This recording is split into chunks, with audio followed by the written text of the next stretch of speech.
Pemirsa, pemerintahan Prabowo Gibran resmi memasuki 100 hari masa kerja pada hari Selasa 28 Januari 2025. Dalam 100 hari pertama masa pemerintahan, Presiden Prabowo Subianto mendapat tingkat kepuasan publik yang cukup tinggi.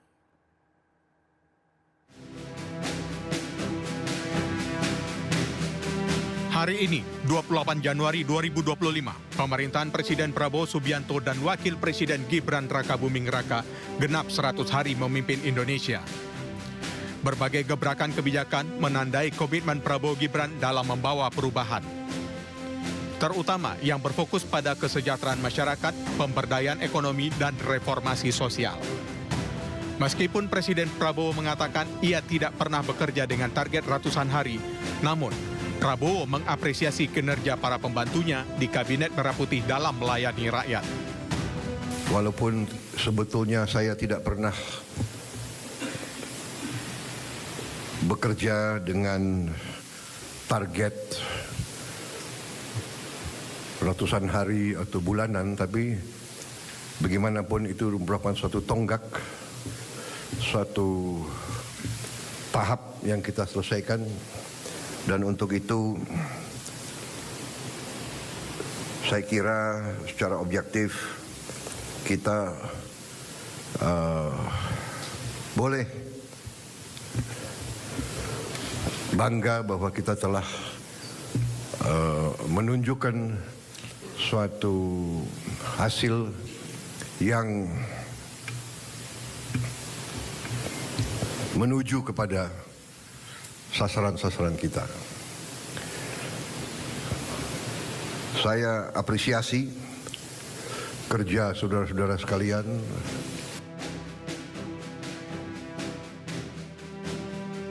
Prabowo mengakui masih banyak kinerja yang harus diperbaiki. Hal itu merupakan hal yang wajar, tapi Prabowo melihat para menteri dan wakil menteri berusaha memberikan yang terbaik kepada rakyat. Selama periode 100 hari masa kerja Prabowo Gibran, publik pun merespon dengan tingkat kepuasan yang impresif. Survei Litbang Kompas menunjukkan 80,9% responden mengaku puas terhadap pemerintahan Presiden Prabowo. Angka ini bukan hanya menunjukkan dukungan yang kuat, tetapi juga berhasil melampaui pencapaian pemerintahan sebelumnya. Lonjakan ini mencerminkan kepercayaan masyarakat terhadap gaya kepemimpinan Prabowo Gibran yang dinilai cepat tanggap dan inovatif. Merespon tingginya tingkat kepercayaan masyarakat, Presiden Prabowo menegaskan fokus pemerintahannya untuk meningkatkan kemakmuran bagi seluruh rakyat Indonesia. Perbaiki. Niatnya adalah bawa kemajuan kesejahteraan ke rakyat kita. Niatnya hilangkan kemiskinan. Niatnya hilangkan kelaparan. Niatnya adalah tingkatkan kemakmuran bagi seluruh rakyat Indonesia. Penghasilan rakyat semuanya harus. Memang tidak bisa dipungkiri, keberhasilan di masa awal pemerintahan Presiden Prabowo ini dianggap sebagai buah dari kebijakan yang langsung menyentuh kebutuhan masyarakat. Seperti kebijakan pembatalan PPN dan program makan bergizi gratis yang menjadi bukti konkret komitmen pemerintahan terhadap kesejahteraan masyarakat. Tim Liputan iNews melaporkan. Pemirsa, program makan bergizi gratis menjadi program unggulan pemerintahan Prabowo Gibran yang diapresiasi oleh masyarakat. Namun, tata kelola anggaran mendapatkan sorotan dari publik. Makan bergizi untuk anak-anak dan ibu hamil ini adalah strategi yang tidak mendukung hal ini. Silakan keluar dari pemerintah yang saya pilih. Program makan bergizi gratis menjadi program unggulan pemerintahan Prabowo Gibran. Meski belum optimal, namun pemerintah terus meningkatkan kualitas makanan yang diberikan. Standar operasional prosedur juga diperketat untuk menjaga pemenuhan gizi bagi anak, ibu hamil, dan menyusui. Selain program makan bergizi gratis, Lembaga Survei Indonesia DNIJA mencatat ada 9 program yang menjadi favorit masyarakat. Ke-9 program itu adalah makan bergizi gratis, rehabilitasi dan renovasi sekolah, serta swasembada pangan. Warga juga menanti program peningkatan kesejahteraan guru dan kenaikan upah minimum nasional yang telah dijanjikan Presiden Prabowo. Keanggotaan Indonesia dalam BRICS juga diapresiasi warga. Namun, hasil negatif juga diberikan publik terhadap sejumlah kebijakan yang diambil pemerintahan Prabowo. Usulan pilkada oleh DPRD mendapat skor minus 7,9.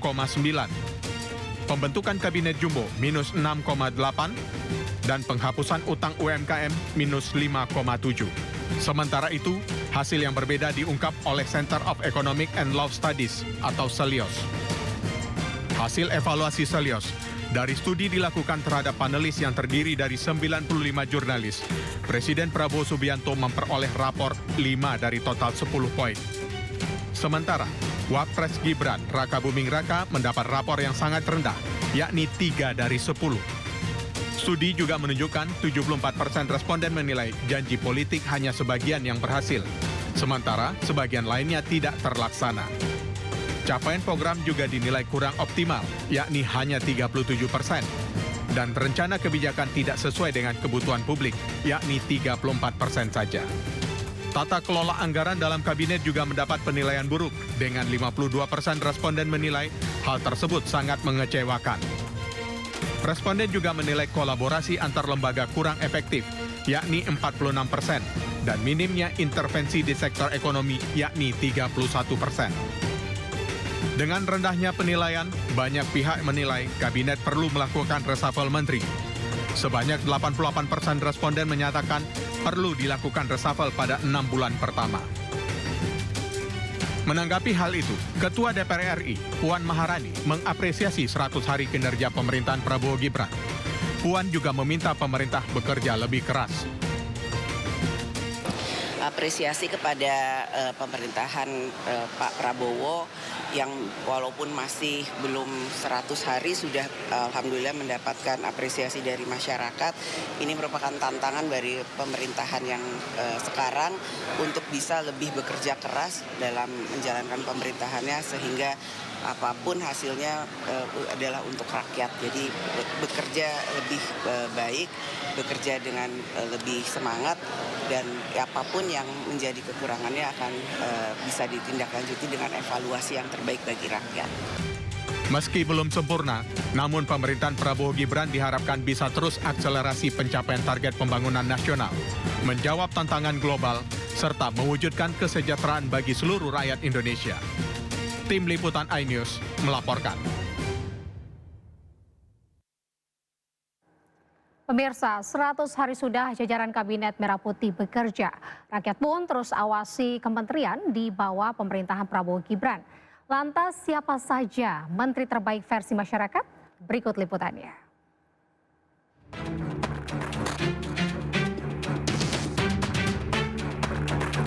Jajaran Kabinet Merah Putih telah genap bekerja selama 100 hari. Sejumlah pencapaian hingga catatan ditorehkan oleh kementerian di bawah pemerintahan Prabowo Gibran. Sejumlah survei mencatat ada 5 menteri yang dinilai memiliki kinerja terbaik selama menjabat. Survei indikator politik mencatat Menteri BUMN Erick Thohir menduduki peringkat pertama sebagai menteri dengan kinerja terbaik.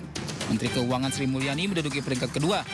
Sementara Agus Harimurti Yudhoyono sebagai Menko Bidang Infrastruktur dan Pembangunan Kewilayahan. Menteri Agama Nasaruddin Umar menempati posisi kedua. Keberhasilannya menurunkan biaya haji dan peningkatan kuota haji menjadi sorotan. Kemudian di peringkat kelima ada Teddy Indrawijaya yang menjabat sebagai Sekretaris Kabinet. Sementara lembaga Center of Economic and Law Studies CELIOS mencatat Menteri Agama Nasaruddin Umar sebagai menteri dengan kinerja terbaik. Sementara di posisi kedua ditempati oleh Menteri Komunikasi dan Digital Mutia Hafid. Mutia dinilai sigap tangani judi online. Posisi ketiga ditempati oleh Menteri Pendidikan Dasar dan Menengah Abdul Muti.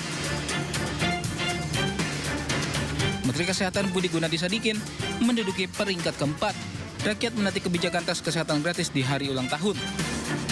Di posisi kelima ada Menteri Ketenagakerjaan Yassi Erli.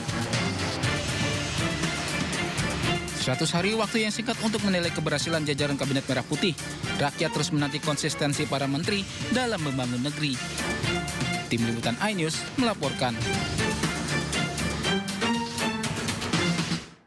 Pemirsa, Presiden Prabowo Subianto dan Perdana Menteri India Narendra Modi menyepakati 5 Memorandum of Understanding atau MOU strategis antara Indonesia dan India di Hyderabad House, New Delhi. Di mana kerjasama ini mencangkup berbagai sektor kunci mulai dari kesehatan hingga digitalisasi.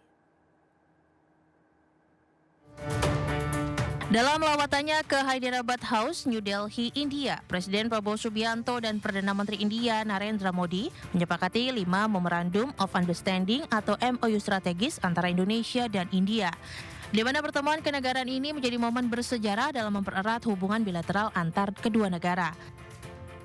Dalam sambutannya, Prabowo menegaskan pentingnya kolaborasi lintas sektor untuk memperkuat kemitraan strategis yang saling menguntungkan. Adapun kelima sektor kunci yang disepakati tersebut meliputi kesehatan, obat tradisional, digitalisasi, keamanan maritim, dan budaya. And therefore we also would like to thank India for supporting our permanent membership in BRICS. We are convinced that this cooperation will be beneficial to global stability and regional cooperation. In our discussions in the field of trade, investment, tourism, health, energy, security cooperation, digital, AI, IT, energy, we agreed to strengthen this cooperation. Adapun kemitraan ini nantinya tidak hanya mempererat hubungan diplomatik kedua negara, melainkan juga menciptakan landasan kokoh bagi kerjasama lintas sektor yang berkelanjutan.